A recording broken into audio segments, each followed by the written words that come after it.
So like when you guys were, let's say you guys were dating and seeing each other, you were also attracted to that mindset where he'd be talking about business, yes, future it was more plans. the mindset. So for me, you know how people, yes, dressing is a big part. People like people who look good, you're well dressed. But for me, your father was very clever. He was wise. Let me use that. He was wise. He was business minded. He was wise. Yeah. He came up with a lot of wisdom. And even when he first told me that I'm struggling in Kenya, and I can't get a permit to do anything, I think it would be wise for us to go to Australia, where I can work and support the family as much as in Kenya, because from his background, the war, and his mom was left there and she was running a big business, so she used to send the money with the brother every time to Nairobi for maintenance, for rent. But you see what dad was doing? She sends the American dollars and dad goes to Dubai and buys. So you could see like this man's also smart, like you could see a long-term vision. Yes. So for me, I was just like, long-term relationship, he's calm, he's very business oriented, and I could see us going very far together.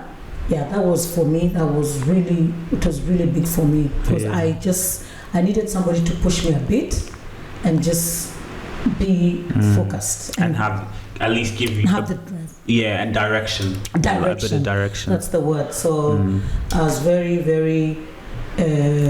What can I say? For me, I just say that was a blessing. My prayer was answered. Yeah. And I think like also what you saw, which is I think is what true is, a man doesn't deserve a woman if he doesn't have a vision. Yes. You know what I mean? So like you could see like, wow, what I also like about him is he has a vision. He's not just talking about he's talking about business, he's talking about opportunities. So that attracted you, I think, as a woman, like, okay, I could maybe submit to a man. Okay, yes, I'm doing what I love, flight attendant, but at least I'm a man who's wise, who's slow to speak, but also he has a vision. Yeah, and what I had said before, like my father used to dress. You see this family, Droopy. every Annabelle and everyone dripping from my dad, even my mom. But my dad was the best dresser. But was he responsible as a father? No. So for me, dressing, and that's why I might be in the family, sometimes I'm there. Hey, I got a question for you. Are you smart? Are you a visionary?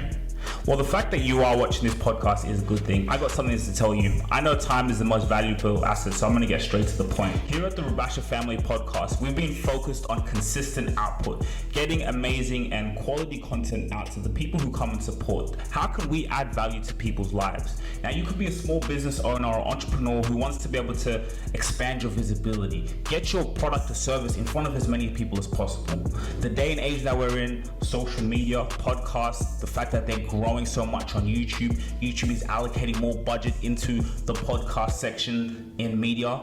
Why can't you be smart? Why can't you get ahead of the competitors and put your advertisements, put your visibility, your brand in front of as many people as possible? You could actually be one of the ones who is really smart in order to take advantage of this opportunity and put your ads in one of our videos at our lower prices as they are now compared to what they will be as our audience continues to grow and expand as much as we're consistent. So if you're really interested in having an advertisement space or brand visibility at the Rubasha Family Podcast, link is in the description. Send us an email and let's talk. Back to the video.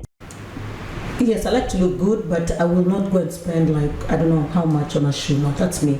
But because I think of the future. So when I met him, he was not that drippy, but you could. Dad always had a nice watch and nice sunglasses. That was it. But the dripping was not drip. He was Dad never. It's the brother who used to dress so good. Alphonse. Alphonse had taste.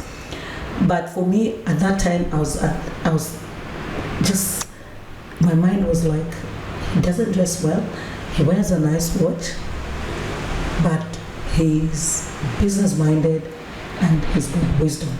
That's all I need for me right now.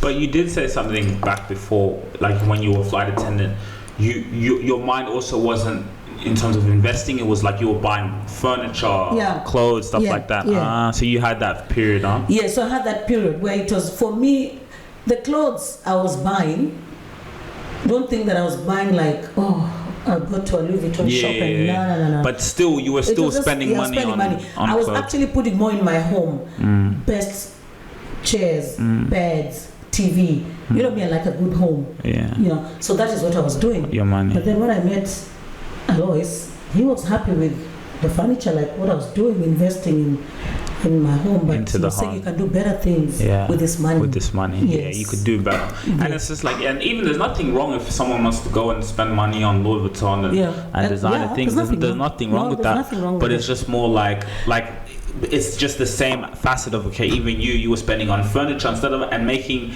a house into a home, which is important, but the same way as maybe you were spending it on that, or someone maybe spends on other things, it's about like the investments. Yes. How can we, and that is balance. how he directed me. So he directed me in showing me what priorities are.